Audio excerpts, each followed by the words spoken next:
Did you know that there's an easy way to learn chord melody even if you're a jazz beginner? Now, you've seen Joe Pass videos and thought, I could never do that. I created a step-by-step method that has helped hundreds of my students turn songs into chord melodies. So in this video, I'm gonna show you that method, turning Satin Doll into a simple chord melody that you can easily play, even if you're new to jazz. Before we get into exploring the chord voicings, let me just first point out one thing about chord melody. Despite the name, it's not about the chords first, it's all about the melody. Really knowing the melody will make everything 100 times easier, especially if you're a jazz beginner. Now, this will never work if we don't find a way to play the melody that we can fit chords under. So the first thing to focus on is to play the melody on the top two strings. That way it gets a lot easier to add chords under it. Now in Satin Doll, I'll start by just playing the first two notes here on the E string.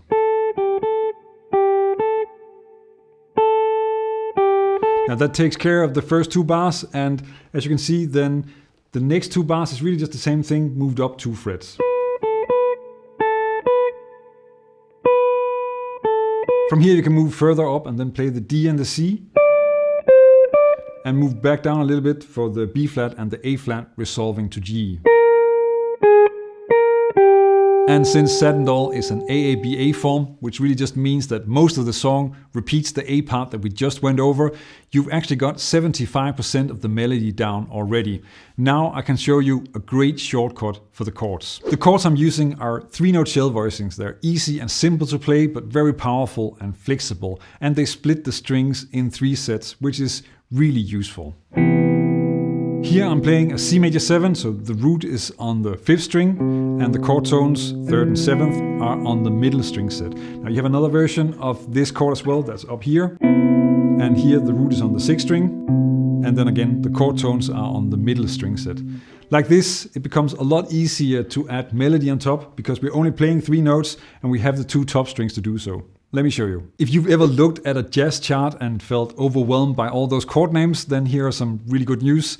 There are a lot of repeating patterns in jazz harmony, and the most common one is the 2-5 progression. Now in the key of C major, that's just D minor 7 to G7. We call them 2 and 5 because they're the 2nd and 5th chords in the C major scale, like this.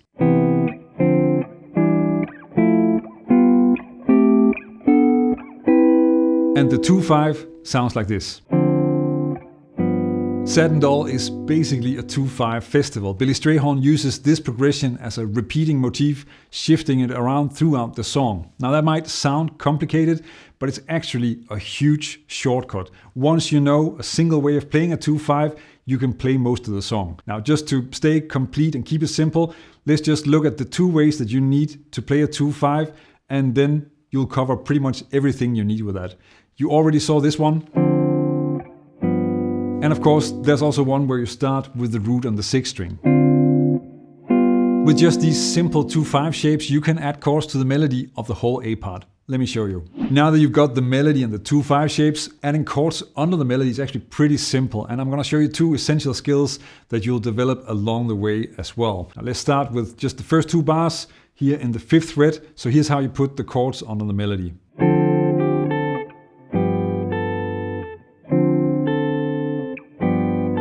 So I'm just using the same 2-5 chords that I just showed you, so essentially just this D minor and this G7, but of course I'm changing the fingering a bit to catch the melody on top, so you get this D minor 7 with an A on top, and I'm also barring so that I can play the G, and also the G7, so of course that's this shell voicing.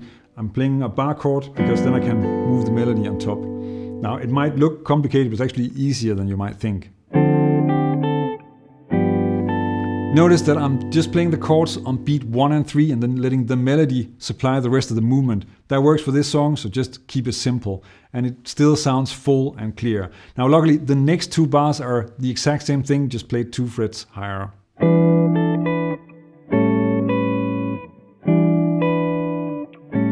And here comes a slightly trickier bit. So the melody starts after beat 1. So you can play the A minor 7 in the 12th fret like this. And then either, like here, I'm barring to catch the D here that I want to play as a melody note, or you can do this and then skip up and take the D like this. That's whatever works for you. I'm using the bar because I kind of like to keep the chord ringing.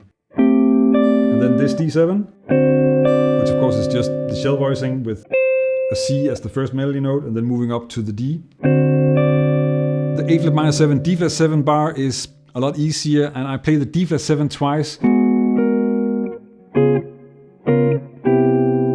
And to go back after resolving to the C major 7, you add F7 and E minor 7, A7 just as shell voicings. Most of this is just using that first 2/5 pattern that I showed you, but when you play the song, you get a lot more flexible with what you can do with those chords, and that flexibility will make it a lot easier to learn other chord melodies and help you with your chord skills and comping in general. Now, as you probably noticed, there are also a few places where you have to play the chord independently of the melody, and that might feel difficult at first, but it's a super useful skill for jazz guitar, and you will use it in tons of other chord melody songs, samba grooves, playing chords and walking bass. Next up, let's see how it is to add even more color and movement for the next A section, before we get to the bridge. When it comes to spicing up a chord melody, it's easy to get carried away with sort of crazy advanced chords, but if you can't play it, it's not really useful. For Satin Doll, there are some super simple tweaks that you can make that add a ton of color and a bit of rhythmic variation as well, without making things harder. Let's look at the first 2 bars. You could play them like this.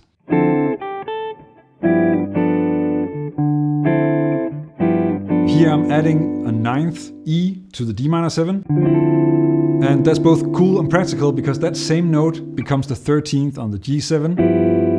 And another small change is that in bar 2, I'm playing first the bass note and then bring in the chord with the melody. And that little shift adds sort of a nice rhythmical twist to the whole thing. Now you can easily move this to the E minor 7, A7 bars, and here I'm also adding a leading note to the second E minor bass note.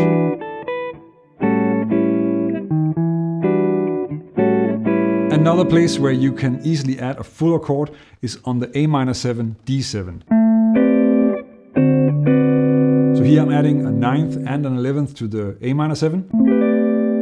And then when the melody moves up to the root on the D7, then I'm adding a 13th there as well. The big takeaway here is that adding a single note can do really a lot, and splitting the chord like you did on D minor 7 in bar 2 is also a great way to spice things up. Next, we'll check out the bridge melody, but first let me just show you another way to approach chord melody if you want to take things a bit further. What I've shown you so far is based on shell voicings, which works perfectly for solo guitar, but there is another style that you can try, using rootless block chords. This approach is especially cool if you're playing with a band and you have a bunch of other options when you're working like that. Satin Doll works great for this, and you'll often see it done with what is called drop 2 voicings.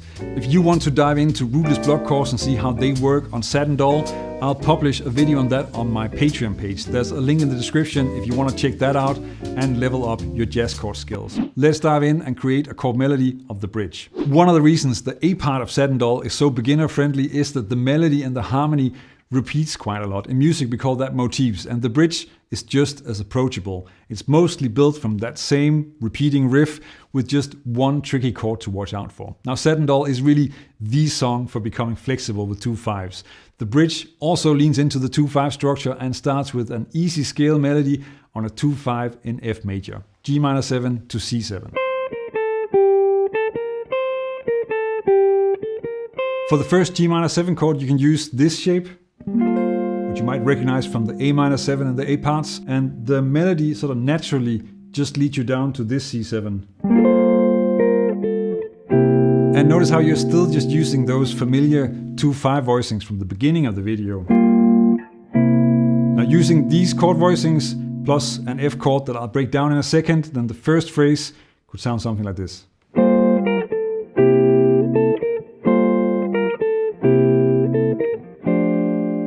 And here I find it easier to play this F6-9 instead of an F major 7 because we have the C in the melody here on the top E string. Now, as you probably already know, in jazz, F major 7 and F6 are interchangeable, so they both work. And the basic shell voicing would be this for F major 7, and of course this for F6. Now in this case, just opening up here and having a finger free to play the C makes it a lot easier, and that's why I'm using the F6-9. The second half of the bridge starts with the same melody, just moved up to A minor 7, D7, but now it moves to a 2-bar progression that takes you back to the A part.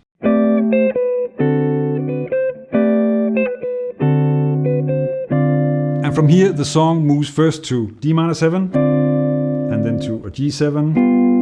With the passing note, F, we get to the E minor 7, and the A7 that takes us back to the D minor 7 and the last A. If you want to check out how the whole thing might sound, I'll link to a video of that in the description of this video. Another song that's perfect as a beginner chord melody is Autumn Leaves. You will easily play that with the skills that you build here. So check out this video on that song where, again, you can use shell voicings to create a beautiful sounding chord melody, plus some rhythm and reharmonization tricks that you can also use on other songs. Check it out, learn jazz, make music.